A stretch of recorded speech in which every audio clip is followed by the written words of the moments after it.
Good morning mga kaludi. Shout out sa inyong lahat yan. Magluto tayo ng pizza. Ready-made. Bumili tayo. Tinamad tayong magluto. Magluluto tayo ng pizza. Saka may chicken. Binili rin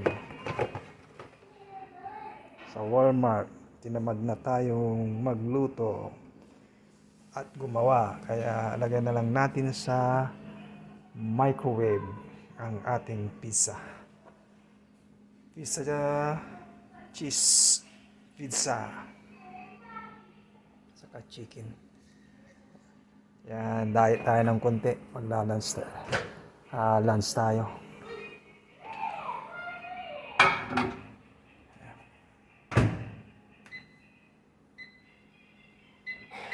Ayan mga kaludi,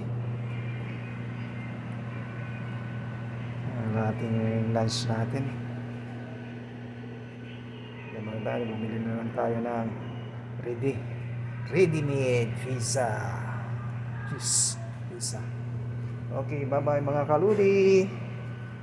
Ingat po kayo lahat yan kung saan man kayo naroroon. Bye-bye.